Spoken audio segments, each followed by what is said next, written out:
Votre programme d'information avec l'UIL, l'Université internationale de Libreville, le fleuron de la formation universitaire en Afrique.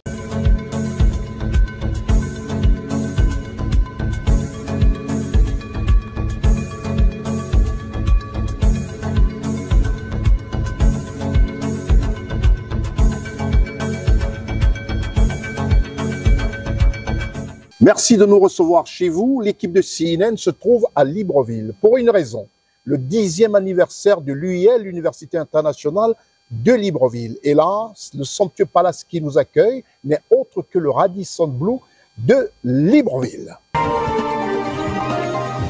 Dans cette émission, nous irons au Cameroun, on ira en Côte d'Ivoire, on va parler du Gabon, du Burkina Faso, des États-Unis d'Amérique, du Mexique, de la RDC, du Congo, du Bénin, du Burundi et du Tchad. Ils sont avec moi. Ici, il s'agit de Ulrich à la caméra. Et mon réalisateur du côté de Libreville n'est autre que Nestor Ngoumier, qui est un très grand monsieur quand on parle de télévision sur le continent africain, avec une base référentielle, c'est-à-dire le Gabon. Restez des nôtres, vous êtes sur Constieka All Week News. Je suis Constieka. À tout seigneur, tout honneur, tout à fait normal, l'équipe de CNN à Libreville. D'abord, nous présentons ce somptueux cadre qui est le Radisson Blu au cœur de Libreville. C'est un cadre propice pour tous qui viennent des États-Unis, de France et qui aimeraient la destination Libreville. C'est un cadre chic, paisible, au cœur même de Libreville. Et nous sommes là pour les 10 ans de l'Université internationale de Libreville. Je demande à Marcel Bassolet de présenter l'Université internationale de Libreville, que vous voyez, cette belle bâtisse qui fête les 10 ans de son université, avec de nombreuses festivités qui sont déroulées depuis vendredi et samedi, avec des remises des parchemins aux lauréats, aux promotions 2023-2024. Ce très belle enceinte universitaire au Gabon accueille tous les jeunes Africains. Les parents doivent désormais envoyer leurs enfants faire des belles études et une belle formation du côté de l'UIL, l'Université internationale de Libreville, qui fête ses 10 ans. On y reviendra dans une prochaine émission pour parler spécifiquement de ce 10e anniversaire, et ce sera avec une projection d'un documentaire de 26 minutes dans un spécial Constieka All Week News. Restez les nôtres. Nous sommes au Gabon, à tout seigneur, tout honneur, nous allons parler du Gabon. Ce pays présidé par son excellence, le général de brigade Brice Clotaire Oligui Nguema, qui, vous le savez déjà, c'est un secret de polichinelle, se lance à la course aux présidentielles. Les présidentielles, avec le général Brice Clotaire Oligui Nguema, c'est au Gabon, le 12 avril 2025. Et au Gabon, on a rencontré cette ferveur, les jeunes Gabonais, tout. D'abord, le pays est très calme et tout le monde est de connivence, tout le monde est d'accord que le président de la transition a eu raison de se lancer à la magistrature suprême. Et rien de plus normal que de vous dire que la raison de CNN au Gabon, c'est le 10 ans, les 10e anniversaire de l'Université internationale de Libreville, un joyau architectural déjà pour commencer, et surtout le fleuron même de ce qui se fait de mieux dans l'adéquation études, formation et autres pour les étudiants africains, pour permettre aux jeunes Africains d'être tout de suite opérationnels sur le marché gabonais. L'Université internationale de Libreville, dont le campus est situé au PK23, était en fête depuis le 21 mars 2025. Un programme alléchant, la célébration du 10e anniversaire de l'Université internationale Berthéjean. Surtout quand on sait que les choses ont été bien faites, une université qui nous rappelle des grandes universités, peut-être même d'ailleurs en mieux, des grandes universités internationales, un très beau cadre où les enfants ne sont sujets à aucune distraction et ne sont concentrés qu'à leurs études. Je vous retrouve juste après la réclame.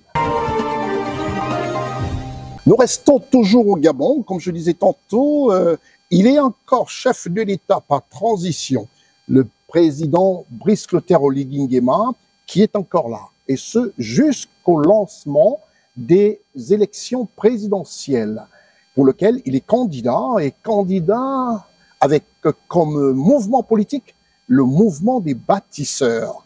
Il se dit d'ailleurs indépendant, mouvement des bâtisseurs, et tout le monde regarde. Il suffit d'arriver à Libreville et de voir ce qu'en un an, le président Brice Clotaire Oligui Nguema a offert aux Gabonais. Nous allons parler du Gabon. La présidentielle 2025 est prévue pour le 12 avril au Gabon. À cette occasion, les candidats recalés font des recours à la Cour constitutionnelle dans l'espoir d'avoir gain de cause. Depuis Libreville, on va retrouver Gozo Richard, aux côtés, comme je disais, de Nestor, mon collaborateur du côté de Libreville. On va retrouver comme ça Janineta, Gozo Richard, Séverin Tchatchoua et Marcel Bassolé.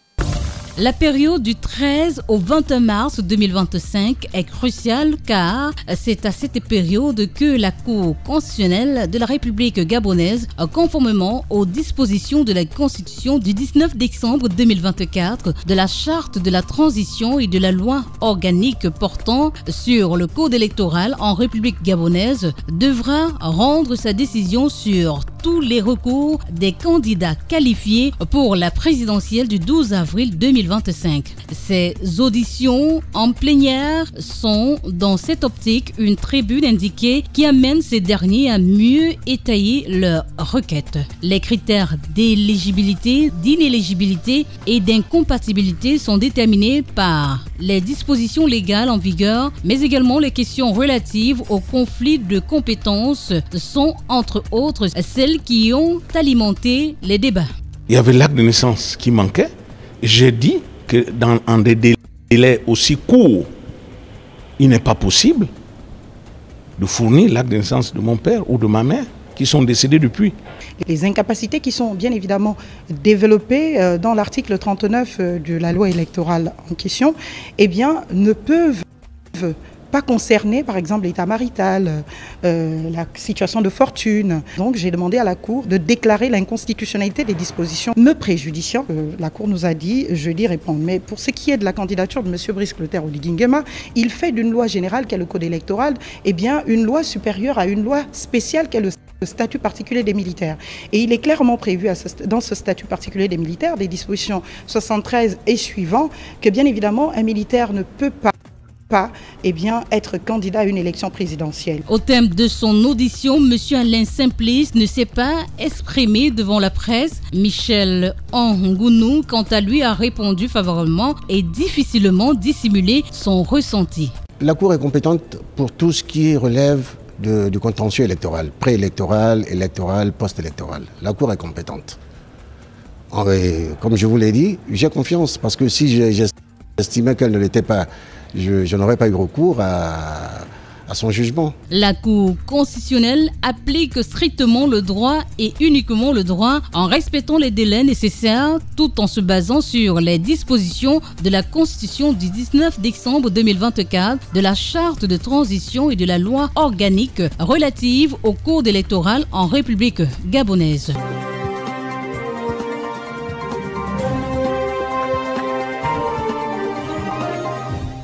Nous restons toujours à Libreville et je demande à Marcel de nous présenter un tout petit peu comme ça Libreville. Un Libreville version 1 an, c'est-à-dire le nouveau visage de Libreville avec ses beaux sites. Et surtout, c'est un pays qui donne envie aussi de venir, comme nous, faire des belles choses. Et surtout, la référence dans ce pays, c'est l'instruction. L'instruction et une adresse, l'UIL, l'Université internationale de Libreville, qui fête les 10 ans. Nous restons toujours au Gabon pour parler de ce pays. Le président, doit-on le dire, du mouvement des bâtisseurs au Gabon, le général de brigade, président de la transition, son Excellence, M. Brice Clotaire Oligui Nguema, a procédé à la remise de 300 titres fonciers. Je dis bien 300 titres fonciers. Ça, c'est tout à son honneur. Reportage depuis Libreville, Janineta, Gozo Richard, Séverin Tchatchoua, Marcel Bassolé. Le président de la République du Gabon, président de la transition, son Excellence Brice Clotaire Oligui Nguema, a procédé à la remise officielle de 300 titres fonciers à 300 familles gabonaises à Igoumi, dans le 2e arrondissement de la commune d'Owendo. Cette remise de titres fonciers, qui est dans sa 3e phase, s'inscrit dans le cadre d'un ambitieux programme immobilier à fort impact social ayant pour objectif d'élargir et d'améliorer l'accès l'accès à la propriété foncière pour le plus grand nombre. Engagé à résoudre l'épineux problème du foncier aux côtés du président de la transition, chef de l'État, son Excellence Brice Clotaire Oligui Nguema, le ministre de l'Urbanisme et de l'Habitat et du Cadastre, n'a pas manqué de rappeler le caractère social de ce projet qui vise à améliorer les conditions de vie des Gabonais. La remise symbolique ce jour du 3e lot des titres de propriété est la matérialisation de votre vision qui vise l'amélioration des conditions de vie des Gabonais. Je suis particulièrement ému en ce jour de 3e phase de remise des terrains à 300 nouveaux compatriotes. Cette émotion s'explique par 3 faits majeurs.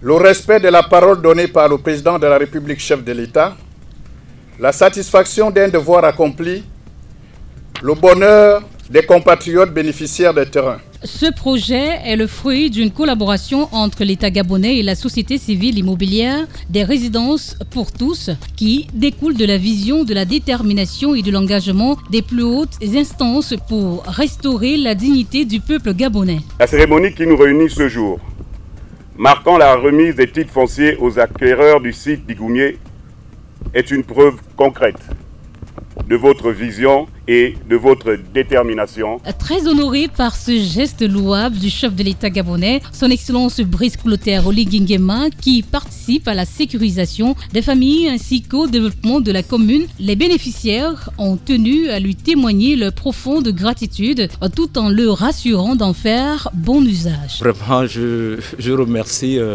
Monsieur le Président de la Transition de nous avoir attribué ces titres fonciers. Vraiment, merci. Les 300 nouveaux bénéficiaires s'ajoutent aux 250 précédemment établis sur une superficie de 120 hectares. Cette cérémonie, empreinte de patriotisme, marque la démystification du processus d'acquisition du titre foncier au Gabon.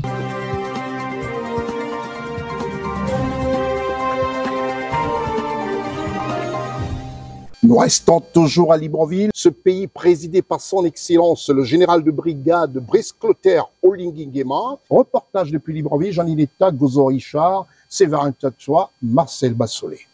Au cours de sa visite dans le département du Komomanda, le président de transition, président de la République du Gabon, son Excellence Brice Clotaire Oligui Nguema, n'a pas dérogé à la règle dans sa pratique sportive quotidienne. Ici, sur la façade maritime de la localité, il échange avec les jeunes de Donguila, en particulier ceux travaillant dans le secteur de la pêche. L'objectif était de comprendre les réalités et les défis auxquels ces derniers font face.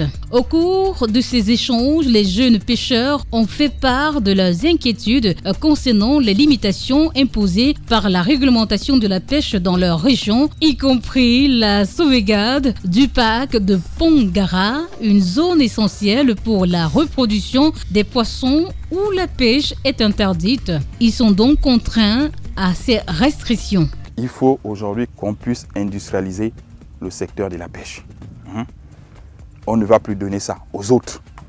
Tous les permis qu'on signait là-bas, on va les signer avec nous-mêmes, les Gabonais, vous autres.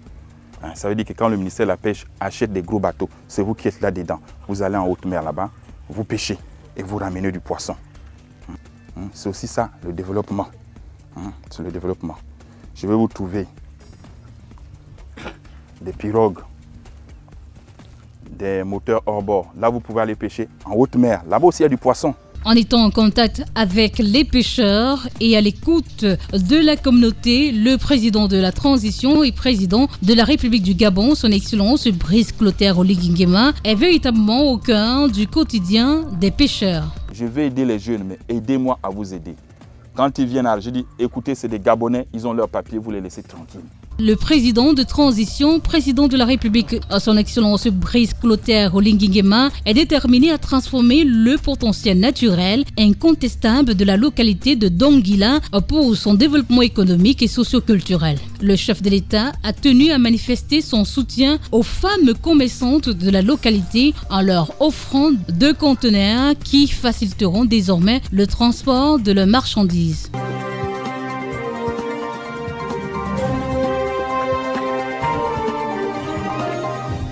Nous quittons le Gabon pour le Burkina Faso en Afrique de l'Ouest. ce pays présidé par son Excellence Ibrahim Traoré, le pays des hommes intègres. Au Burkina Faso, une détermination commune à promouvoir la paix, le développement et la solidarité internationale. Tel est le vœu du président de la République du Burkina Faso. Richard Gérard, Janineta Séverin Tchatchoua et Marcel Bassolé nous en font un reportage. Le capitaine Ibrahim Traoré, président de la transition, chef de l'État du Burkina Faso, a reçu en audience M. Bruno Rodriguez Parilla, ministre cubain des Affaires étrangères.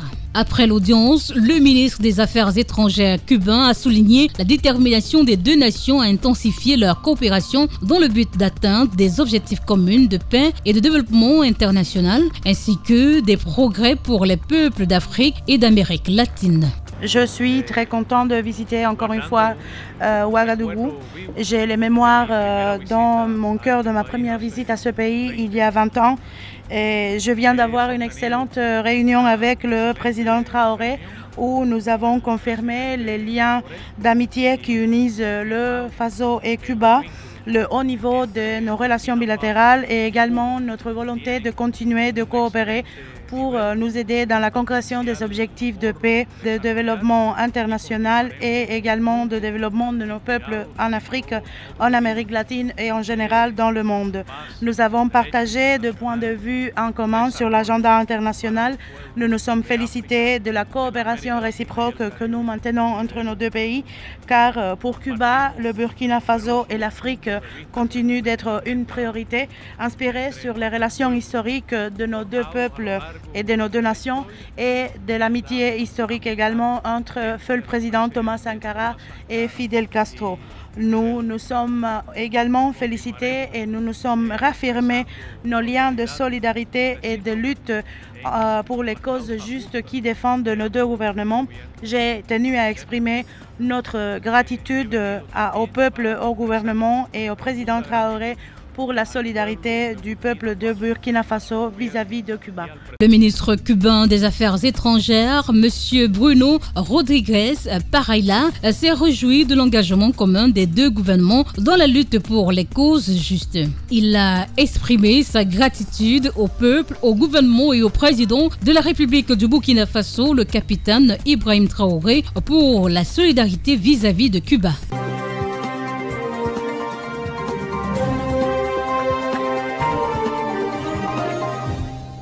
Après le Burkina Faso, rien de plus normal, parce que je dis, on peut traverser à vélo la frontière entre le Burkina Faso et la Côte d'Ivoire. En Côte d'Ivoire, c'est de notoriété publique et c'est su de partout dans le monde, même si vous nous suivez au Kazakhstan. Le président de la République n'est autre que son Excellence, le grand bâtisseur, après Félix Houphouët-Boigny, le président de la République de Côte d'Ivoire, son Excellence Alassane Ouattara. Voilà un président, comme j'ai toujours pour habitude de dire, qui parle peu et qui pose des actes. Et des actes, vous en verrez dans cette émission, dont un récent événement a encore marqué la Côte d'Ivoire. Le déroulé est tel prévu par l'organisme en charge de l'organisation des élections en Côte d'Ivoire, la CEI, a rendu officielle la liste électorale provisoire qui suscite des remous. Reportage Ousmane Koulibaly, assisté de Eddie Lévite-Vonan, Janineta, Séverin Tchatchoua et Marcel Bassolé. La liste électorale préliminaire pour les prochains scrutins est désormais accessible. Un exemplaire numérique de ce document essentiel pour le processus électoral a été officiellement remis par la commission électorale indépendante aux principaux acteurs. Nous allons l'examiner, l'analyser et puis nous allons également appeler les Ivoiriens en général, mais aussi les électeurs des candidats du RHDP à aller consulter la liste électorale provisoire. L'année 2024 ne commence pas en juillet 2024. On aurait pu programmer la RLE plus tôt, d'autant plus que la CEI est une organisation qui a de l'expérience. Le chronogramme nous c'est par rapport à la révision de 2024. Mais là où nous ne sommes pas satisfaits, c'est par rapport à la révision de 2025. Mais le Front populaire ivoirien tient à cette révision de 2025. Ça leur coûte quoi de faire une révision en 3 semaines, 1 mois, et puis raccourcir les délais. Le président de la commission électorale indépendant a tenu à clarifier les points de divergence relatifs à la mise à jour de la liste électorale. Il était prévu de vous mettre la liste électorale définitive en mars, pour que vous ayez mars, avril, mai, juin, juillet et août même, 6 mois comme vous l'avez souhaité. Mais comme vous avez reculé, on ne peut plus le faire. On est obligé de vous donner la liste définitive en juin. Mais entre-temps, il faut qu'on fasse le traitement. Mais à notre grande surprise, une partie des acteurs politiques nous demande de faire la révision. Mais on dit on ne peut pas faire une révision dans une révision. On n'a pas terminé la révision qui est en cours. Parce que quand vous devez faire une révision, mais vous vous inspirez de la révision précédente. Or, celle qui précède n'est pas terminée. Chaque électeur est invité à aller vérifier si son nom figure sur la liste électorale affichée dans son bureau de vote. Cette vérification peut également se faire en ligne sur le site du CEI ou par SMS. En conséquence de ces rejets et de ces opérations de réqualification, la commission électorale indépendante a retenu finalement 1 432 827 nouveaux recensements. Parmi les nouveaux qui ont sollicité leur inscription, il y avait des personnes qui étaient déchues de leurs droits civils et politiques et ils étaient au nombre de 12. Donc eux aussi, ou elles aussi, ces personnes-là, on les a sortis. Parce que la révision de la liste électorale a vocation à tenir compte des mutations intervenues dans le corps électoral, 293 électeurs ont été radiés de la liste définitive de 2023 pour déchéance des droits civils et politiques et 20 529 autres pour cause de décès, la liste électorale de 2023. C'est elle qui fait l'objet de la révision pour être la liste électorale de 2024-2025. Cette phase d'affichage marque véritablement le début d'une période déterminante, celle du contentieux, et qui se tiendra du 22 mars au 5 avril 2025.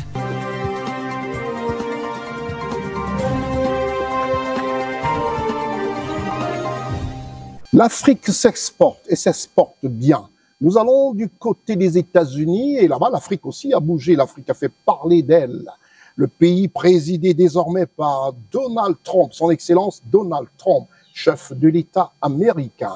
Et dans ce pays, les grandes entreprises montrent un vif intérêt pour l'offshore ivoirien aux États-Unis. Reportage Séverin Tchatchoua, Gozo Richard, Janine Eta et Marcel Bassolé. La délégation ivoirienne, conduite par le ministre ivoirien des Mines, du Pétrole et de l'Énergie, M. Mamadou Sangafoa Coulibaly aux États-Unis d'Amérique, a pris part à une section spéciale avec la Bilateral Chamber, la chambre de commerce bilatérale des États-Unis d'Amérique, basée à Houston. Au cours de cette rencontre, le ministre des Mines, du Pétrole et de l'Énergie de Côte d'Ivoire a présenté la vision du gouvernement ivoirien qui aspire à faire de la Côte d'Ivoire un modèle en Afrique pour la gestion responsable, inclusive et transparente des ressources extractives et énergétiques sous le leadership de son Excellence Alassane Ouattara, président de la République de Côte d'Ivoire. Cette perspective a été grandement plébiscitée par les entrepreneurs aux États-Unis d'Amérique. Nous espérons pouvoir donc poursuivre les discussions et puis arriver à concrétiser donc le financement des projets phares qui nous tiennent à cœur, notamment les investissements dans les infrastructures de réception, de stockage, le développement des activités de raffinage et puis bien sûr l'exploration-production. On a présenté les blocs que nous avons qui sont disponibles, donc nous avons 21 blocs. Et pour les projets structurants, nous avons parlé de stockage, nous avons parlé de pipelines qui quitteront Abidjan jusqu'à Fekese de Gou. Nous avons parlé également de stockage de butane et puis des projets du gaz naturel pour pouvoir satisfaire la demande des mines et surtout des industries. Un plaidoyer qui a captivé l'auditoire. Les membres de la Bilateral Chamber déclarent être disposés à exploiter les opportunités que propose la Côte d'Ivoire. Le rapport a été très détaillé et assez impressionnant. En fait, il y a facilement 10 milliards de dollars d'investissement dans les 5 prochaines années qui va recréer un futur assez fort pour l'industrie pétrolière et énergétique du pays. Nous, à la Chambre de commerce, on voit plusieurs pays. On est extrêmement impressionnés et on aura le plaisir de travailler de façon plus proche avec eux, surtout que cette première fois a été assez extraordinaire. Pour illustrer sa détermination, l'Agence américaine pour le commerce et le développement a annoncé en cours de session qu'elle était prête à financer les études techniques des projets présentés. C'est un premier pas vers une éventuelle collaboration qui pourrait marquer une nouvelle étape dans les relations énergétiques entre Abidjan et Washington.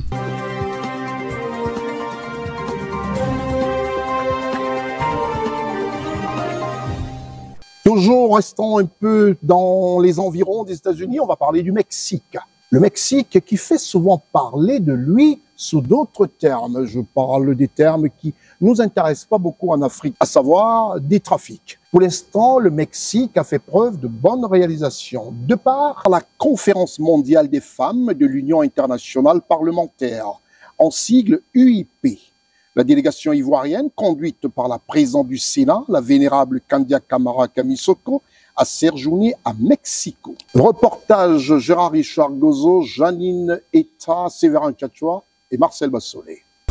La Conférence mondiale des femmes parlementaires de l'UIP est une nouvelle plateforme passionnante permettant aux femmes parlementaires de se réunir, d'échanger des idées, d'apprendre les unes et des autres et de définir des stratégies communes et innovantes pour faire progresser l'égalité des sexes ainsi que les droits et l'autonomisation des femmes. La délégation ivoirienne participe activement à la conférence des femmes parlementaires qui se déroule à Mexico, la capitale du Mexique, pour son deuxième jour. Elle est mise en avant pour animer un panel axé sur le leadership des femmes pour briser le plafond de verre. Il faut y aller avec audace et détermination. De nombreuses femmes leaders ont participé activement à ce panel et ont apporté leur contribution, leur engagement dans le domaine politique ainsi que leur lutte pour l'égalité de genre. Un panel présidé par Madame Kandia Kamisoko Camara, présidente du Sénat de Côte d'Ivoire. Je suis ravi que nous puissions entendre des femmes leaders distinguées qui nous offrent le privilège de partager leurs expériences.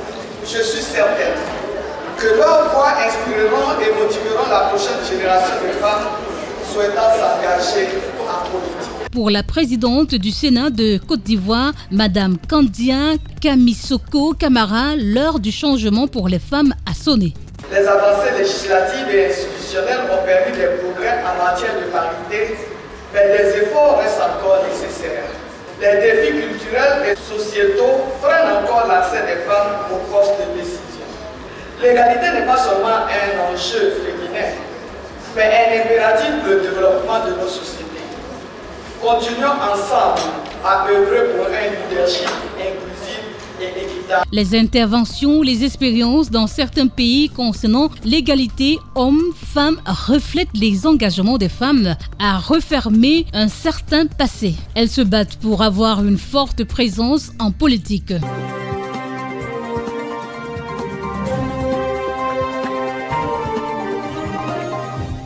On reste toujours au Mexique. La clôture de la Conférence mondiale des femmes parlementaires de l'UIP, l'Union internationale des parlementaires, avec la complicité de Gérard Gozo, de Janine Eta, de Séverin Tchatchoua, Marcel Bassolé assure la réalisation.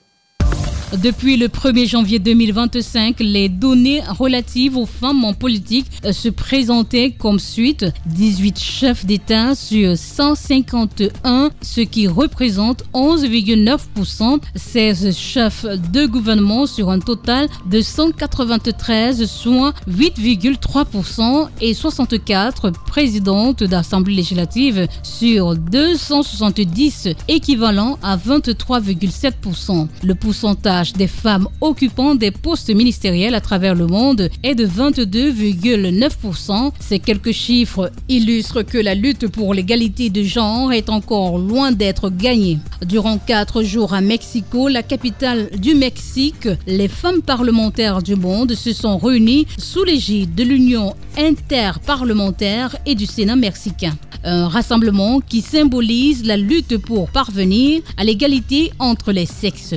À partir de ce que nous avons vécu ici, les femmes trouveront des alliés, des hommes comme nous, à les aider, à les encourager à s'engager dans la politique. Nous repartons de Mexico, vraiment très enrichis. Des expériences ont été partagées, des leçons ont été tirées et nous-mêmes, nous avons eu l'honneur de présider un panel qui portait sur le leadership féminin. Il y a eu des partages d'expériences, mais surtout, l'engagement a été pris par toutes les femmes parlementaires que dans une action de solidarité, nous allons nous donner la main et faire en sorte que la parité soit vécue partout. La délégation ivoirienne est repartie satisfaite de sa participation à la conférence mondiale des femmes parlementaires de l'UIP. La conférence mondiale des femmes parlementaires de l'UIP a dénoncé les nouvelles formes de violence basées sur le genre, sur le web et d'autres technologies récentes. De 1995 à 2025, 3 décennies de lutte pour l'égalité des sexes.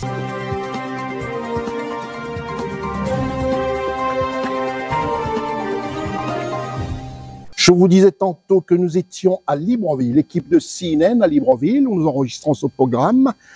Consti Calwick News, et tout en vous disant que nous sommes bien au Radisson Blu, que vous voyez, ce très bel hôtel. Et nous sommes là pour le 10e anniversaire de l'Université internationale de Libreville. Université emblématique, et surtout l'inauguration de son 2e volet baptisé le Pôle 2. Pour l'instant, un clin d'œil à notre partenaire. L'Université internationale de Libreville, reconnue d'utilité publique grâce à son partenariat avec l'État, est un établissement privé d'enseignement supérieur à vocation scientifique et technologique composé, entre autres, de l'École polytechnique de Libreville, de la Faculté de droit et des sciences politiques, de l'Institut international de recherche biomédicale et biotechnologie, de l'Institut supérieur de gestion et d'économie appliquée, et de l'école de médecine et de pharmacie. Son ouverture sur le monde du fait de ses partenariats avec les prestigieuses universités et institutions internationales lui permettent de s'arrimer à plusieurs systèmes de formation et de délivrer des diplômes reconnus. DUT, licence, ingénieur, master recherche et professionnel, exécutive MBA, doctorat. Venez vous former à l'exécutive MBA de l'UQAM Canada au métier de l'économie, gestion, du droit et de la science politique de l'industrie médicale et pharmaceutique. Devenez technicien supérieur ou ingénieur à l'Université internationale de Libreville, le fleuron de la formation universitaire en Afrique.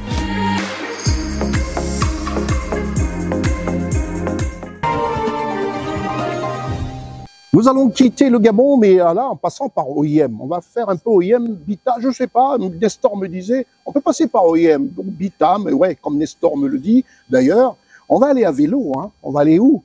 Dans le pays présidé par son Excellence Paul Biya, qui subit pratiquement des critiques de part et d'autre. En Afrique, apprenons à nous parler. C'est l'essentiel. Le patriarche Paul Biya, qui préside la République du Cameroun, est un monsieur qui a fait de nombreuses choses, qui a donné pratiquement 60 ans de sa vie, plus de 60 ans de sa vie, au service du Cameroun. Et au Cameroun, nous allons parler du secrétaire général de la présidence de la République, monsieur Ferdinand Ngongo, qui a effectué une visite au port autonome dans la capitale économique camerounaise, Douala. Reportage, l'équipe dirigée par le cadreur officiel de CNN Douala, Stéphane Négou, assisté de Eric Bikek, avec la complicité de Janineta, de Séverin Tchatchoua et surtout la réalisation du même Bikek Eric.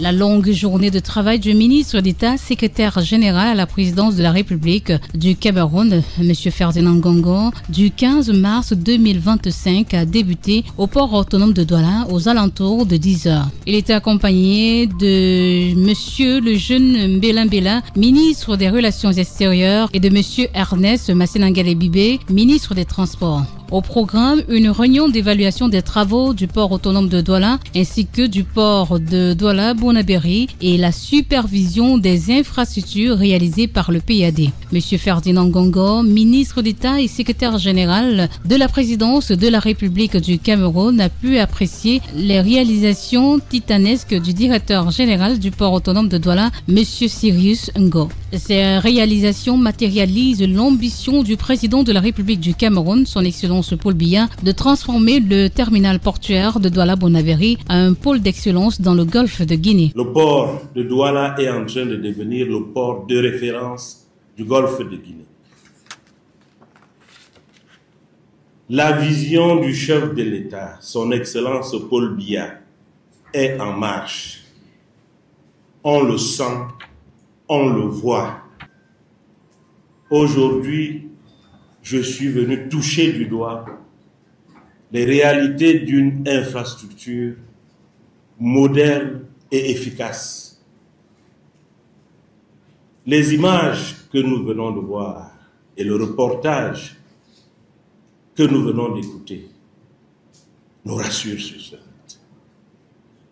Le Cameroun est en marche vers l'émergence sous la direction sage et avisée de son Excellence Paul Biya. La visite guidée des infrastructures dans le port autonome de Douala a mené tour à tour M. Ferdinand Ngongo, ministre d'État et secrétaire général à la présidente de la République du Cameroun, à faire un arrêt sur le site du projet d'aménagement des zones de stationnement pour camions comprenant 2 espaces couvrant une superficie de 30 000 mètres carrés. Ensuite, sur le site de la voie de contournement et de desserte qui a renforcé la fluidité en zone portuaire, ouvrant la nouvelle zone logistique et industrielle des Senghé. Ensuite, au nouveau terminal polyvalent du parc à Bois. Il s'est ensuite dirigé vers le terminal à conteneurs entièrement géré par le PAD, véritable exemple de la transformation managériale orchestrée par le directeur général du port autonome de Douala, M. Sirius Ngo, qui l'a complètement rénové aux normes internationales, incluant l'acquisition d'équipements portuaires et de quais ainsi que des grues RTG. Le ministre d'État, secrétaire général de la présidence du Cameroun, a également visité le magasin CAL et le centre de documentation et d'archives du PAD. La montée à bord de la drague Chantal Biya a été l'étape inédite. Un navire qui joue un rôle crucial dans l'entretien du chaînage d'accès des plans d'eau et des quais du port de Douala. Il a également fait une visite à la nouvelle installation pétrolière sur le duc d'Albe qui fournit des produits pétroliers raffinés à la sous-région. Le ministre d'État, secrétaire général à la présidence de la République du Cameroun, Ferdinand Ngongo, a également visité le centre de contrôle de vidéosurveillance du port autonome de Douala qui est équipé de plus de 1000 caméras intégrées au poste de contrôle de sécurité du port de Douala. La journée du travail du SGPR, M. Ferdinand Ngongo, se termine au Palais de la Culture Sawa où il découvre ce trésor architectural. Ce moment est également ponctué par des échanges enrichissants avec les chefs traditionnels de la région du littoral. Il s'est engagé à faire un compte rendu détaillé au président de la République du Cameroun, son Excellence Paul Biya, de ce qu'il a personnellement observé et constaté.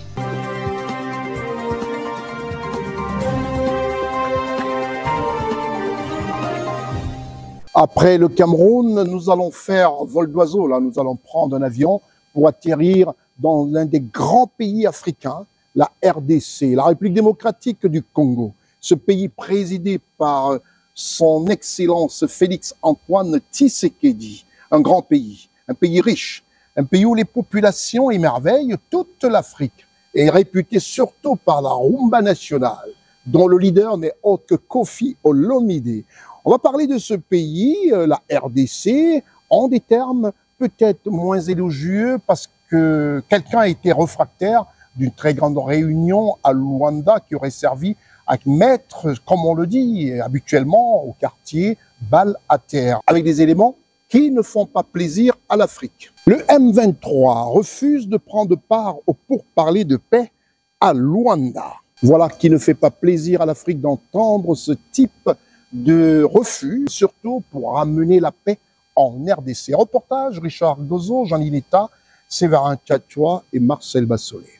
Le groupe armé M23 qui devait participer à des pourparlers de paix mardi à Luanda a fait volte-face lundi soir en annonçant son refus d'y prendre part. Leur absence aux négociations compromet les chances de cette énième tentative de résoudre le conflit dans l'est de la République démocratique du Congo. Cette décision de se retirer des négociations fait suite aux sanctions infligées par l'Union européenne à certains membres du M23 M23 à des dirigeants rwandais comme le leader politique du M23 et le président de la commission des mines du Rwanda.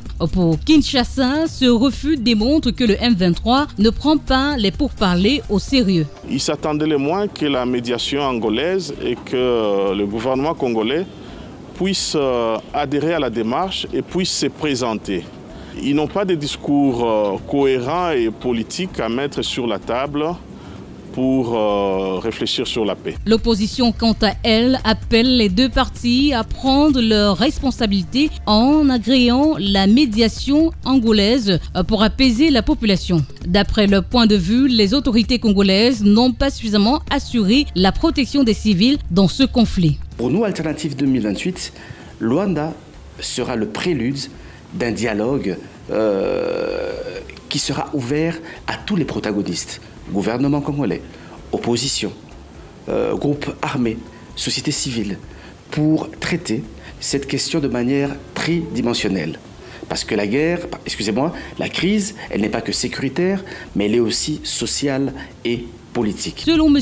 Eugène Banyakou, professeur d'histoire politique à l'université de Kinshasa, la seule solution viable pourrait résider dans le pacte adopté lors de la conférence internationale sur la région des Grands Lacs. Le pacte dit, dans son article 5, il y a un protocole de non-agression et de défense mutuelle entre les États membres, les 11 États membres. Voilà ce que dit le pacte.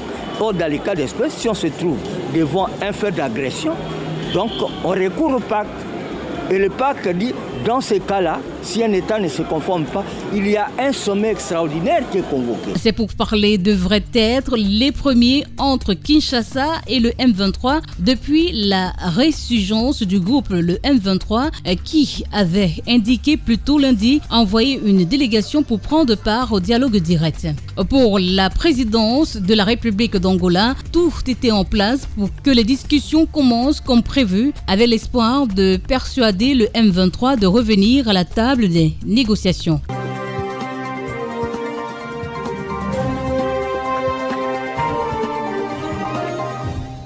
On va quitter la RDC, nous allons traverser le fleuve Congo pour le Congo, présidé par son Excellence Denis Sassou Nguesso, président de la République congolaise. On va traverser le fleuve où il y a plein de saumons. Vous savez, à l'occasion de la Cannes, on nous a tellement vanté les saumons qui foisonnent dans le fleuve Congo. Ben, on ira de ce côté pour parler un peu de nos frères congolais. Ce pays présidé, comme je l'ai dit tantôt, par son Excellence Denis Sassou Nguesso, chef de l'État congolais. Le chef de l'État congolais, son Excellence Monsieur Denis Sassou Nguesso, a reçu des lettres de créance de l'ambassadeur extraordinaire et plénipotentiaire de Cuba, accrédité dans son pays, le Congo. Il s'agit de son Excellence Madame Indira Napoles Kouilo. Reportage Gérard Richard Gozo, Janine Eta, Séverin Tchatchoua et Marcel Bassolé. Après un court séjour de travail à Oyo, le chef de l'État congolais, son Excellence Denis Sassou Nguesso, s'est plié aux usages diplomatiques le lundi 17 mars 2025 au Palais du Peuple à Brazzaville. L'ambassadeur extraordinaire et plénipotentiaire du Cuba, accrédité au Congo, son Excellence Indira Napoles Kouilo, a présenté ses lettres de créance au chef de l'État congolais, son Excellence Denis Sassou Nguesso. La diplomate cubaine, son Excellence Indira Napoles Kouilo, est née le 4 novembre 1982 à La Havane. Elle est mariée, mère d'un enfant. Diplômée en droit, elle parle couramment le français, l'anglais et le portugais. En 2009, elle est professeure assistant à l'université de La Havane au Cuba. Puis en 2011, elle obtient son diplôme des services extérieurs de l'Institut supérieur des relations Raúl Roa Garcia. Puis en 2011 à 2024, elle embrasse une carrière diplomatique comme attachée diplomatique à la direction de l'Amérique latine et des Caraïbes du ministère des Affaires étrangères de Cuba. De 2014 à 2017, elle devient 3e secrétaire à l'ambassade de Cuba en République de l'Équateur. Entre 2017 et 2022, elle est ensuite premier secrétaire à la Direction générale de l'Amérique latine et des Caraïbes du ministère des Affaires étrangères de Cuba. Et puis, conseiller chargé des affaires consulaires à l'ambassade de Cuba au Brésil entre 2022 et 2024. Une amitié pérenne entre Cuba et le Congo a été cimentée par une histoire de collaboration et d'échange dans plusieurs secteurs stratégiques. Depuis les années 1960, Brazzaville a constamment reçu le soutien de la Havane, notamment dans les secteurs de la santé, de l'éducation et de l'entraînement militaire.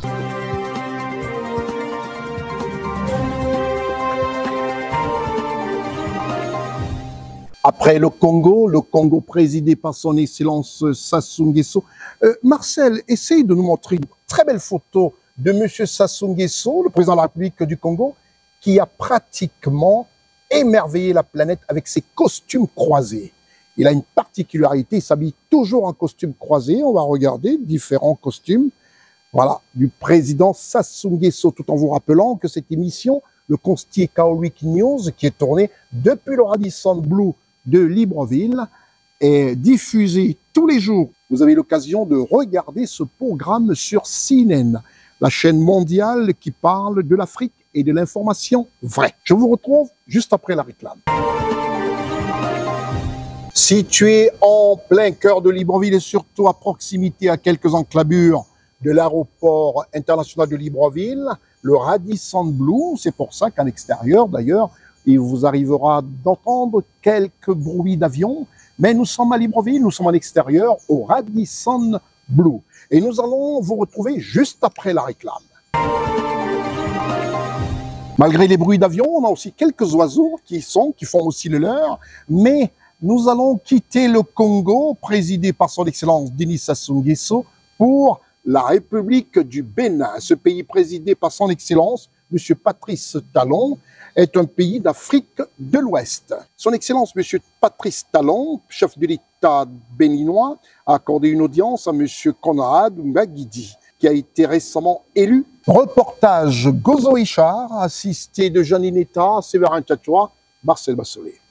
Le président de la République du Bénin, son Excellence Patrice Talon, a accordé une audience le lundi 17 mars 2025 au président du Conseil économique et social du Bénin, M. Conrad Baguidi, qui a été élu le 26 février 2025 par les nouveaux conseillers régionaux de la 7e mandature.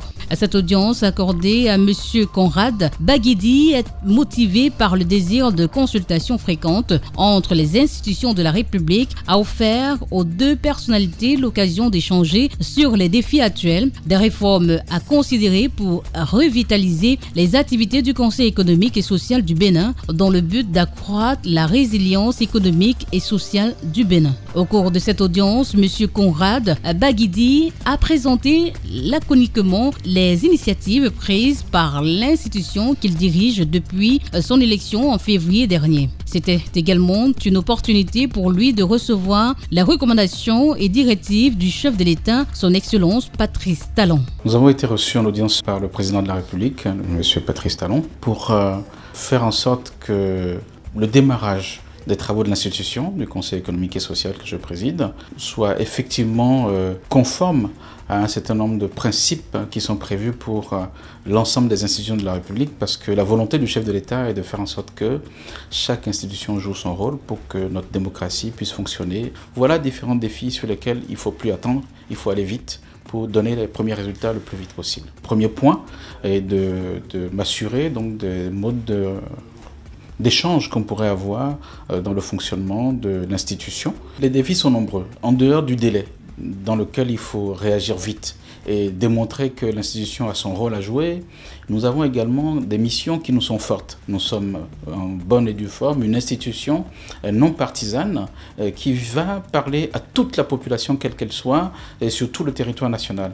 Il doit nous être loisible de pouvoir faire ce travail dans de bonnes conditions et remonter les informations. Nous avons un autre défi qui est celui également de pouvoir expliquer aux populations les différentes décisions, lois et programmes qui sont pris par les différentes institutions pour que les populations puissent mieux les connaître, mieux se les approprier et sans doute on va dire, contribuer à leur manière à la construction de notre pays et de la nation. Donc ça, c'est un défi sur lequel on doit trouver les bonnes méthodes pour pouvoir fonctionner. Ces méthodes-là vont avec le troisième défi que je vais évoquer, qui est celui donc du type d'institution que nous avons, qui est représentée au niveau des différents départements du pays. Comment nous faisons en sorte de prendre en compte cette richesse, cet instrument vraiment fort dont on est doté pour assurer notre mission et faire en sorte que l'ensemble des institutions bénéficient de ce démembrement et donc de la puissance de l'organisation que nous allons mettre en place. Voilà différents défis sur lesquels il ne faut plus attendre, il faut aller vite pour donner les premiers résultats le plus vite possible. Pour sa part, le chef de l'État béninois, son Excellence Patrice Talon, a réaffirmé son engagement à prendre en compte les propositions du Conseil économique et social du Bénin dans l'élaboration des politiques publiques. Il a insisté sur la nécessité d'un dialogue constant entre les différentes institutions pour anticiper sur les défis socio-économiques et proposer des solutions adaptées.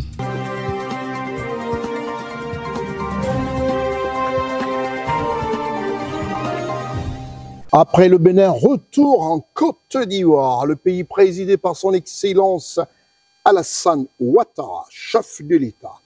Il est très important parce qu'on nous regarde, on nous écoute de partout dans le monde et il faudrait bien vendre l'Afrique, montrer aux yeux du monde que l'Afrique est un continent où les pays font un peu des très très bonnes choses, pour ne pas dire où les pays se développent. L'exemple de la Côte d'Ivoire est patent. Le président de la République, qui parle peu et surtout qui pose des actes, vient encore de faire ce qu'il y a de beau, de très beau, et continue, parce qu'à chaque fois qu'il a l'occasion de s'exprimer, il dit toujours « je construirai encore des ponts et des infrastructures ». Quand on sait qu'un pays sans infrastructure, sans pont, sans un système routier, n'est pas du tout un pays prêt à accueillir le peuple extérieur. Et c'est grâce aux étrangers qui viennent investir dans notre pays, la Côte d'Ivoire, qu'on peut avoir du travail pour les uns et les autres. Nous allons parler de la Côte d'Ivoire. Encore des ponts, toujours des ponts, des routes et des immeubles pour le bonheur des Ivoiriens.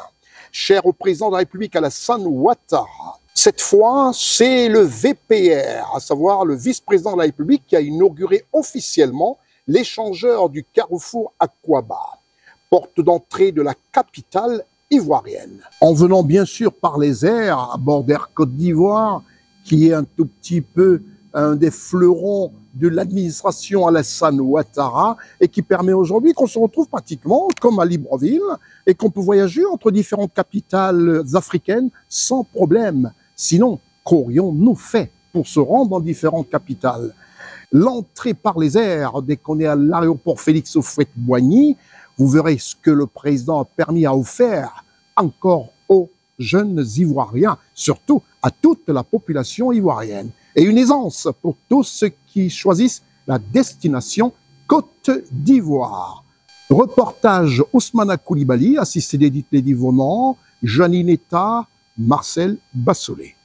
Le vice-président de la République de Côte d'Ivoire, M. Tiemoko Meïle Koné, a procédé le jeudi 19 mars 2025 à l'inauguration de l'échangeur du carrefour Akwaba, situé dans la commune de Port-Bouët, au sud-est de la ville d'Abidjan, en présence du Premier ministre, chef du gouvernement, M. Robert Begré-Mambé, du président de l'Assemblée nationale, M. Adama Bictogo, plusieurs présidents d'institutions ainsi que plusieurs membres du gouvernement. Le maire de la commune de Port-Bouët, M. Sylvestre Emou, a exprimé sa joie quant à la construction de cet échangeur d'envergure dans sa municipalité, illustrant ainsi l'hospitalité ivoirienne. Excellence, Monsieur le Vice-président, je voudrais exprimer notre gratitude au gouvernement et vous prier de bien vouloir traduire à son Excellence Monsieur Alassane Ouattara, président de la République de Côte d'Ivoire, toute notre reconnaissance pour cet ouvrage et pour tous les projets structurants qu'il développe sur les terres de Port-Bouët. L'ensemble de l'ouvrage relie 4 axes stratégiques de la ville d'Abidjan, que sont la voie express de l'aéroport international Félix Houphouët-Boigny, le boulevard Félix Houphouët-Boigny, le boulevard Jean-Baptiste Moquet,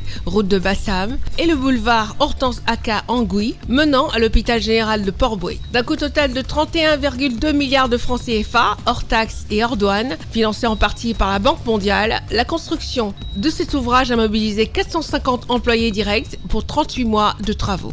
Madame Marie-Chantal Ouani-Liguira, directrice des opérations de la Banque mondiale pour la Côte d'Ivoire, le Bénin, la Guinée et le Togo, elle a réitéré l'engagement de son institution financière à soutenir davantage la Côte d'Ivoire pour son rôle moteur dans la région ouest africaine. Cette réalisation pour nous est un exemple de collaboration exemplaire entre la Banque mondiale et l'État ivoirien.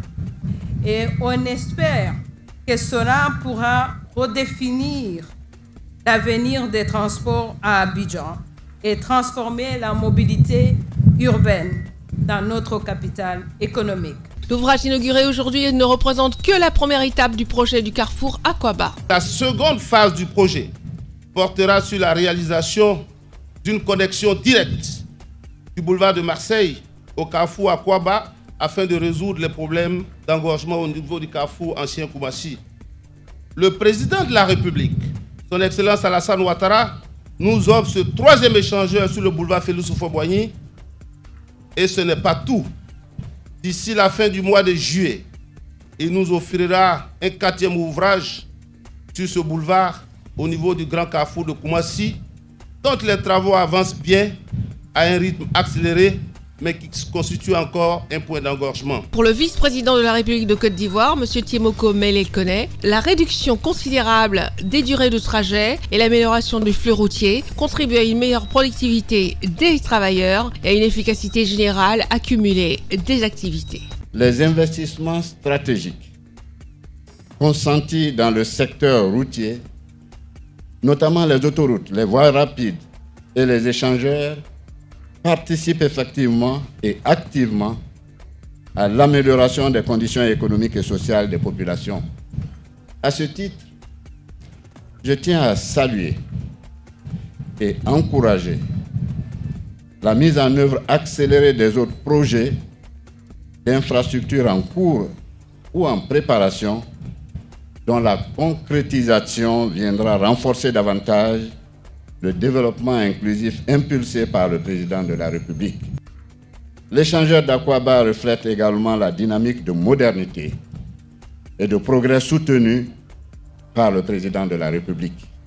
Cet étendeur s'inscrit dans la même tradition d'infrastructure emblématique qui caractérise la Côte d'Ivoire qui progresse. Une Côte d'Ivoire qui gagne. Une Côte d'Ivoire qui attire. L'échangeur inauguré ce jour comprend 3 ouvrages distincts, un pont principal de 2 x 3 voies, long de 395 mètres, un pont secondaire de 2 x 2 voies, long de 352 mètres, permettant le franchissement de la première ligne du métro d'Abidjan en construction, et enfin un carrefour giratoire au sol de 3 voies, long de 712 mètres. La cérémonie a pris fin par le dévoilement de la stèle inaugurale, la coupure du ruban, le dévoilement de la statue Akwaba rénovée qui se dresse au milieu de l'ouvrage et une visite guidée. Après seulement quelques minutes d'attente, l'échangeur a été ouvert à la circulation et certains usagers ont exprimé leur joie devant la caméra de CNN Télévision. Tous ces équipements contribuent à la mobilité. Et la mobilité, c'est l'un des piliers structurels d'une ville. Dans une ville quelle qu'elle soit, les aspects mobilité sont extrêmement importants. Je vois le pont là, vraiment le pont est très bon. Ils ont bien travaillé. Ils ont bien travaillé. Le temps de Ouattara, vraiment c'est bon temps. Le temps va loin même pour nous. Vraiment, je suis très content de ce pont et ces infrastructures que le président de la République, M. Alassane Ouattara, a offert à la commune de Port-Boué. Je suis très heureux pour l'inauguration du pont. Mes impressions sont des impressions de joie et de fierté, car nous avons tous participé à la réalisation de ce joyau architectural que vous voyez. C'est un honneur pour la Côte d'Ivoire, un honneur pour tous les enfants de ce pays. Vraiment, quand on voit nos devanciers, nos politiciens en train de réaliser des belles réalisations comme ça, ça nous va droit au cœur. On est arrivé à terme et le fait d'avoir les personnalités de haut rang de l'État qui viennent vraiment assurer l'inauguration, pour nous c'est une fierté. La première fois que moi je passe là-dessus, sinon moi j'habite le quartier et ça donne le nom de moi, ma commune qui est Port-Boué. Je suis fier, je suis fier, je suis fier. Franchement, je suis content aujourd'hui pour notre nouvelle inauguration. Je trouve vraiment cette voie très pratique pour la population et pour les Ivoiriens aussi. Ici Fanado, Les gens les remercient, on tient encore avant le mouvement. On est très contents, on est fiers de notre ado solution. Ça me fait plaisir de rouler sur le nouveau pont. La voie, en tout cas, avec l'embouteillage, ça va facile. Ouais, je trouve le pont Akwaba vraiment formidable. Et vraiment, c'est comme on appelle, c'est un soulagement pour la population. Je remercie le président Alassane Dramane Ouattara, son excellence, pour ce qu'il fait pour le peuple ivoirien et que Dieu le bénisse.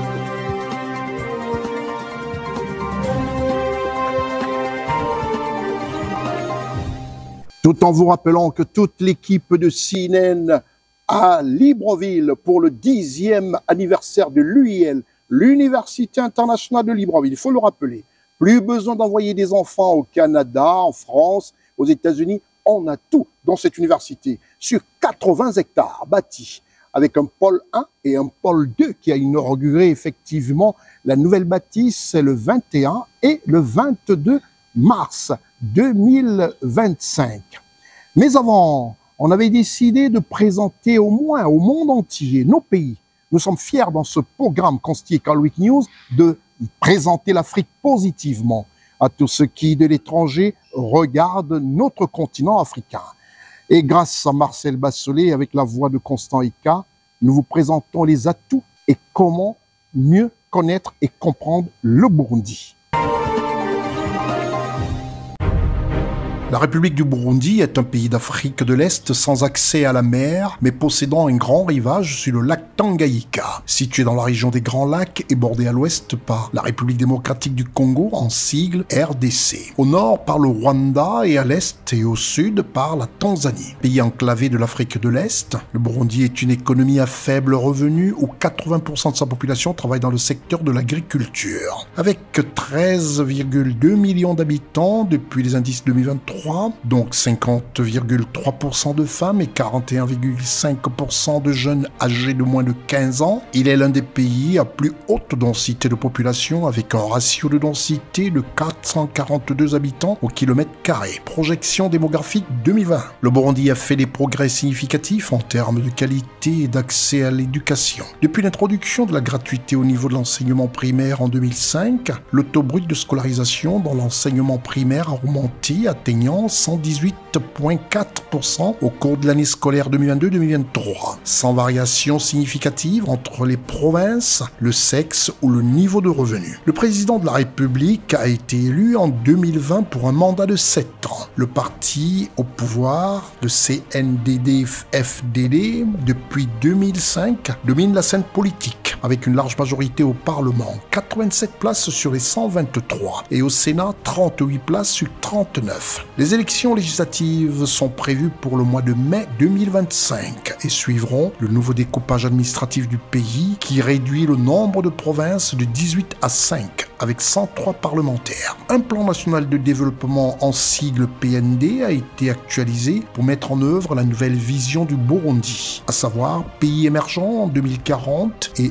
pays développé en 2060. Le plan national de développement a pour objectif global de transformer structurellement l'économie burundaise pour une croissance forte, durable, résiliente et inclusive, créant des emplois décents pour tous et conduisant à l'amélioration du bien-être social. La mise en œuvre de cette vision permettra de promouvoir une croissance démographique compatible avec la gestion viable et durable des ressources disponibles, ainsi qu'un niveau de développement humain susceptible d'être valorisé sur les marchés du travail nationaux et internationaux. Parlons de son contexte socio-économique. La croissance économique a accéléré à 2,7% en 2023 contre 1,8% en 2022, soutenu par des précipitations favorables et une augmentation des investissements. Cependant, la croissance s'est ralentie à 2,2% en 2024 en raison des pénuries persistantes de carburant et de devises étrangères qui continuent de peser sur l'économie. Le secteur industriel, donc la croissance de 1,2% contre 2,7% en 2023 et les services 2,0% contre 2,6% en 2022. 2023 sont les plus touchés. Sur la période 2025-2026, la croissance devrait atteindre en moyenne 3,9%, soutenue par l'agriculture, l'exploitation minière et les dépenses publiques. L'inflation atteint en moyenne 27,1% en 2023 en raison de la flambée des prix des denrées alimentaires et des carburants. Elle devrait diminuer à 22,1% en 2024 grâce à une amélioration des précipitations et aux restrictions sur les exportations des céréales qui contribuent à faire baisser les prix des aliments. Le déficit du compte courant atteint 16,6% du produit intérieur brut, en sigle PIB, en 2023 en raison des prix élevés du pétrole et des exportations stagnantes.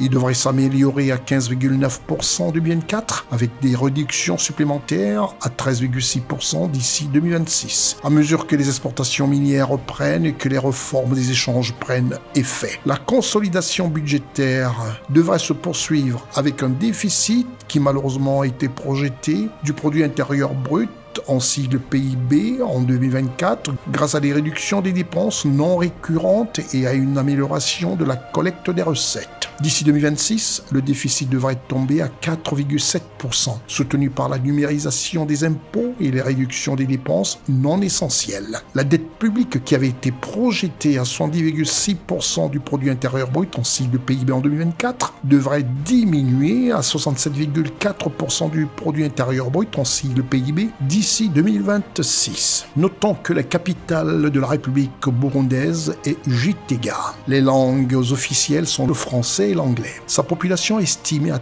13,69 millions d'habitants selon la Banque mondiale en 2023 et sa devise est le franc burundais. Le produit intérieur brut en sigle PIB de 2642 milliards US selon la Banque mondiale en 2023 et son président de la République n'est autre que son Excellence M. Évariste Ndayishimiye.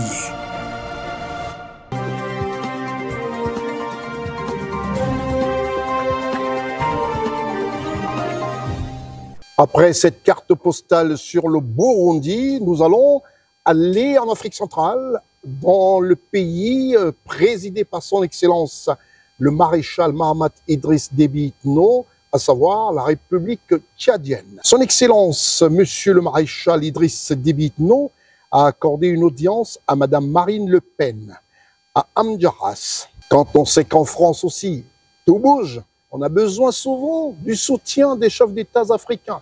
Mais est-ce qu'on le leur rend souvent bien? Reportage Gérard Richard Gozo, Janine Eta, Séverin Tchatchoua, Marcel Bassolé. Suite à l'invitation du président tchadien, Madame Marine Le Pen, députée française et leader du Rassemblement national, a été reçue à Amdjaras par le président de la République du Tchad, le maréchal Mahamat Idriss Déby Itno. Marine Le Pen est de retour au Tchad 8 ans après sa dernière visite. Même si Marine Le Pen ne détient pas de mandat diplomatique officiel, son influence sur la scène politique française et ses prises de position sur l'Afrique font d'elle un interlocuteur de poids. L'audience accordée par le chef de l'État tchadien lui a donné l'opportunité de souligner que les liens entre le Tchad et la France sont essentiels en mettant l'accent sur les intérêts partagés et une amitié de longue date.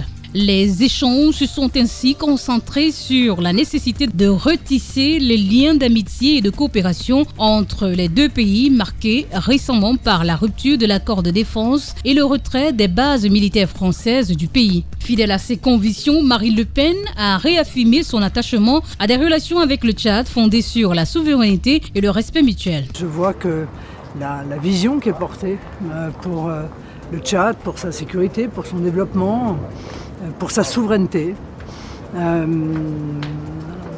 y a une continuité et je pense que le président et moi-même partageons cette vision de nations souveraines qui doivent se parler avec respect, dans une forme d'égalité et dans des discussions qui ont vocation à améliorer la situation de nos peuples respectifs.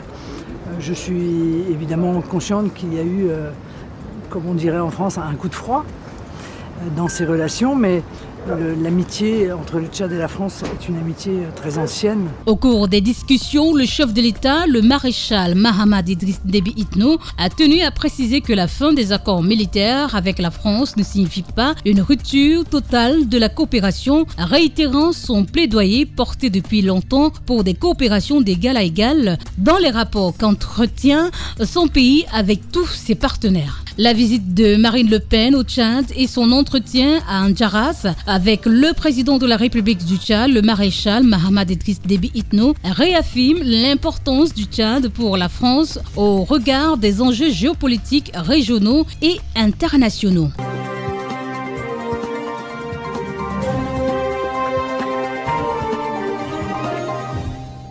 La mémoire de l'être humain étant prompte à l'oubli, il est important pour nous dans ce programme de vous présenter la toute première dame de la République de Côte d'Ivoire. La première dame du président de l'indépendance, je dirais même du président fondateur de la République de Côte d'Ivoire, à savoir Madame Thérèse Houphouët-Boigny. Regardez cette beauté, une beauté angélique. Cette dame fut l'épouse du feu président de la République de Côte d'Ivoire, son Excellence Félix Houphouët-Boigny, qui prônait la paix, l'entente entre tous les fils et filles de ce pays, la Côte d'Ivoire. Cette dame a reçu une visite inoubliable et une visite qui marque encore une fois l'expression des vertus d'un homme, son Excellence Alassane Ouattara, en compagnie de son épouse, Madame Dominique Ouattara. Une visite de courtoisie du couple présidentiel, Dominique Alassane Ouattara, au domicile de la toute première dame, comme je l'ai dit tantôt, de la République de Côte d'Ivoire, Madame Thérèse Houphouët-Boigny. C'est exactement le samedi 15 mars 2025. Cette visite qui a surpris plus d'une personne en Côte d'Ivoire marque encore une fois l'attachement aux valeurs essentielles, au respect du droit d'aînesse, au respect des choses qui se font bien du couple présidentiel Alassane et Dominique Ouattara. À cette occasion, l'équipe de rédaction de CNN a décidé de traîner comme ça dans les rues d'Abidjan sa caméra pour avoir les impressions des Ivoiriens. Qu'est-ce que les Ivoiriens pensent et ont pensé de cette visite de courtoisie du couple présidentiel au domicile de la veuve du premier président de la République de Côte d'Ivoire, Madame Marie-Thérèse Houphouët-Boigny.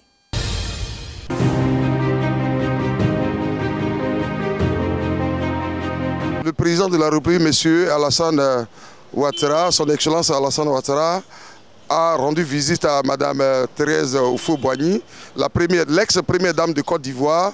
Cela me donne un sentiment d'affection, un sentiment d'humanisme, parce que il faut reconnaître qu'elle a été la première dame de Côte d'Ivoire. Cela me fait plaisir que je vois aujourd'hui Monsieur le Président de la République aller lui rendre visite. C'est vraiment un acte d'humanisme, en tout cas. Vraiment, merci bien Monsieur le Président de la République pour votre geste mémorablement que je pourrais dire. Par rapport à la visite du président à notre ex-première dame de la Côte d'Ivoire, Madame Thérèse Houphouët-Boigny, c'est un honneur pour nous aujourd'hui de voir que le président Alassane Ouattara allait en visite, allait voir notre maman, notre mémé nationale, si on peut le dire. C'est pour dire que cette mémé n'est pas aux oubliettes. Elle est encore là, vraiment. C'est une joie pour nous les Ivoiriens d'entendre cela. Et de voir encore un président de la République, notre président, aller voir cette mémé. Vraiment, ça prouve qu'elle n'est pas aux oubliettes.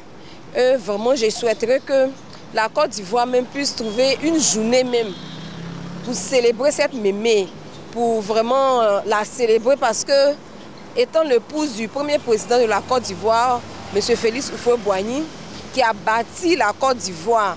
Donc vraiment aujourd'hui, si son épouse est encore vivante, la Côte d'Ivoire doit la célébrer. Et je remercie le président de la République de faire cette visite à notre première dame, à notre ex-première dame. Vraiment c'est une joie, c'est une paix pour nous. Vraiment nous les Ivoiriens, on est contents. Ça prouve que vraiment on respecte ceux qui ont vécu, ceux qui ont bâti notre nation, qui ont bâti la Côte d'Ivoire. Vraiment, on dit merci au président de la République. Et Madame Thérèse, ce que j'aimerais terminer au thème de mes propos, c'est une femme qui en paix. C'est une femme de paix, comme son mari même l'a souhaité, l'a promis de bâtir la Côte d'Ivoire sur une atmosphère de paix. C'est une dame de paix, elle est en paix avec tous les acteurs politiques. Vraiment, c'est une dame que j'admire beaucoup, j'admire. Mes impressions sur la visite du président de la République à l'ex-première dame, Madame Thérèse Houphouët-Boigny, ben c'est merveilleux. Vous voyez, nous les Ivoiriens, nous savons faire nos querelles entre nous politiquement, mais on sait aussi s'arrêter quand il y a, comment on appelle, un besoin plus convivial. J'allais dire, quand le président de la République rend visite à l'ex-première dame, c'est la Côte d'Ivoire qui est honorée.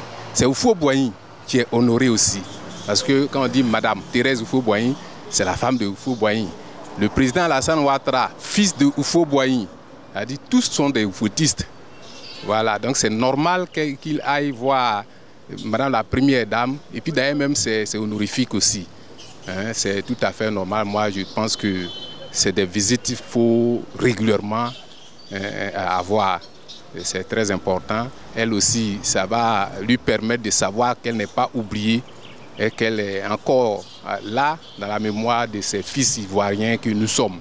Nous sommes très très heureux de cette visite. En tout cas, me concernant, je suis très très heureux de cette visite. Par rapport à la visite du président à l'ex-première dame, je pense bien que le président Alassane Ouattara est un fils de Madame Houphouët-Boigny et que cette dernière le connaît très bien. Très bien. Par rapport à la visite, je pense que c'est la Côte d'Ivoire qui s'est réunie. Il est important que ceux qui font le bonheur de la Côte d'Ivoire, ceux qui ont dirigé la Côte d'Ivoire, puissent se retrouver, se rendre visite, se côtoyer pour présenter aux autres Ivoiriens qu'on peut se parler. On peut se parler et que Ouattara, dans sa gestion de la chose publique, essaie de parler à tout le monde, sans exception. Y compris même la première dame. On sait que Mme Houphouët-Boigny a été une icône en Côte d'Ivoire. Donc je pense bien que moi je suis très heureux qu'il y ait cette visite et que je souhaite même que cette visite soit étendue aux autres premières dames. Concernant la visite du président, son excellent M. Alassane Ouattara à l'ex-première dame, Mme Thérèse Houphouët-Boigny, je pense que c'est une très bonne initiative. Ça prouve que les Ivoiriens dialogue, ça prouve qu'il y a la cohésion sociale qui naît. Et je pense que le président devrait aussi faire ça très souvent pour pouvoir vraiment acquérir des conseils aux premières dames, aux gens qui ont construit aussi ce pays. C'est un dialogue et je pense que cela prouve que la paix et l'harmonie, la cohésion sociale est dans le cœur de tous les Ivoiriens. Concernant la visite de son Excellence M. Alassane Ouattara à l'ex-première dame, Thérèse Houphouët-Boigny, est une belle initiative pour la réconciliation nationale. Et comme le dit la devise de la Côte d'Ivoire, union, discipline, travail. Et je pense bien que cette union-là peut vraiment nous aider pour faire avancer la Côte d'Ivoire. Surtout pendant cette période électorale, on doit vraiment se côtoyer, se parler pour faire vraiment avancer le pays, surtout pour la génération que nous sommes, parce que nous vivons vraiment une Côte d'Ivoire réconciliée avec beaucoup de paix et d'amour et d'unité surtout pour faire donc avancer donc le pays. Concernant la visite du président Ado, je pense que ça bienvenu, hein, parce que je pense que c'est grâce à Houphouët que tout le monde a connu Ado, donc je pense que c'est une bonne occasion, c'est une reconnaissance et que cette vie se perpétue. Pas seulement aujourd'hui, mais à chaque fois, même pourquoi pas chaque mois, bien, chaque année, faire cette visite. Ok, je pense que c'est une bonne visite. Et que la Côte d'Ivoire retrouve sa cohésion, et qu'on s'entende pour qu'on évolue tous. Je trouve que c'est déjà une bonne chose, c'est déjà un bon pas. Parce que ça prouve déjà que cette mémé-là n'est pas aux oubliettes. Ça prouve qu'elle est encore là et que nous devons continuer à la célébrer. Parce qu'elle a été déjà une force pour notre ancien président, Feu Papa Houphouët-Boigny, qui a bâti cette nation-là. Et ça prouve aussi que les relations sont toujours là. Il y a toujours comment dirais-je, il y a toujours cette harmonie, il y a toujours cette paix qui règne. Donc, pour cela, on doit vraiment le féliciter et nous lui disons merci aussi pour tout ce qu'il fait déjà pour la Côte d'Ivoire. Concernant la visite du président Alassane Ouattara à Madame Félix Houphouët-Boigny, je pense que c'est une très bonne chose dans la mesure où on voit là encore un sentiment de cohésion, on voit un sentiment d'attachement, voilà, pour ne pas dire que on n'est pas dit oublié. C'est vraiment une très bonne initiative dans la mesure où ça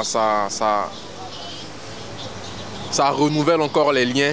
Alors, je pense que c'est une très très bonne initiative. Notre président, M. Alassane Ouattara, lui dit infiniment merci pour tout ce qu'il fait pour notre pays et aussi lui apporter un soutien par rapport à la visite qu'il a faite à notre première dame. Notre première dame, Madame Thérèse Houphouët-Boigny. Pourquoi je dis notre première dame? Elle n'est pas une ex, elle est toujours notre première dame parce que un président ne meurt jamais. Voilà. Donc nous sommes vraiment reconnaissants pour tout ce que son mari a fait pour notre pays. Voilà. Donc je soutiens vraiment le président pour cet engagement et pour cette visite. C'est une grande dame et c'est quelqu'un qui a apporté beaucoup pour notre pays. Donc nous ne pouvons pas la laisser dans le vide. Raison pour laquelle le président Alassane a préféré aller lui apporter notre soutien, lui montrer notre reconnaissance, lui montrer à quel point elle compte toujours pour notre pays. Mais je suis fier du président de la République parce que Mme Thérèse Houphouët-Boigny, étant la femme du président Houphouët, il allait voir sa maman. Il allait voir sa maman pour prendre conseil auprès d'elle. Et c'est tellement merveilleux pour la Côte d'Ivoire, pour la réconciliation pour la Côte d'Ivoire. Donc je suis content pour le président. Je n'ai pas beaucoup de choses à dire, mais je suis content, je le félicite. La visite du président et de son épouse à l'ancienne première dame de Côte d'Ivoire, je pense que c'est une bonne chose, puisqu'elle a 95 ans maintenant. C'est vraiment la grâce de Dieu et nous savons tous ce qu'elle a fait pour la Côte d'Ivoire avec l'Institut Marie-Thérèse d'Agamé qui a beaucoup aidé les orphelins et tout ce qu'elle a eu à faire pour plusieurs personnes. Donc je pense qu'aujourd'hui, par la grâce de Dieu qu'elle a encore en vie, il faut vraiment la valoriser et voir le président de la République et son épouse aller se déplacer jusqu'à son domicile. Moi, personnellement, ça me fait chaud au cœur parce que c'est une dame qui a beaucoup fait pour la Côte d'Ivoire. Elle a été l'épouse du premier président de notre pays. Donc je pense que c'est important. Nous prions Dieu pour que vraiment elle soit toujours en bonne santé et qu'elle puisse encore donner des conseils aux générations futures.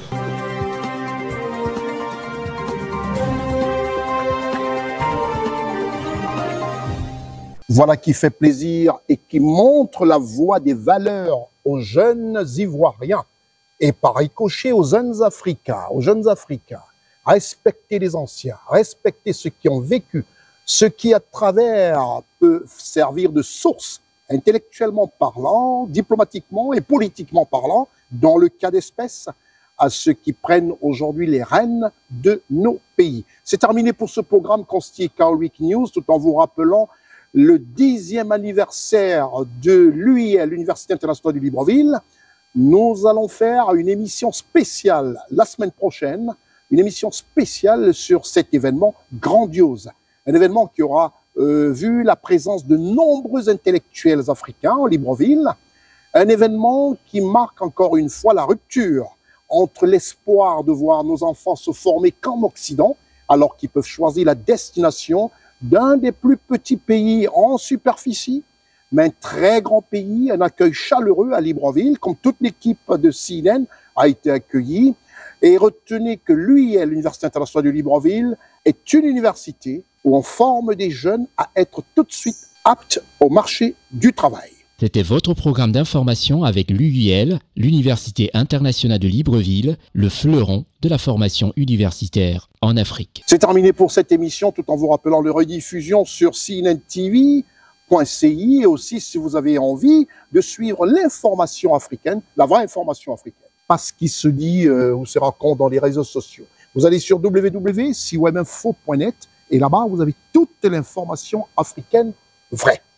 Je suis Constieka. Au revoir.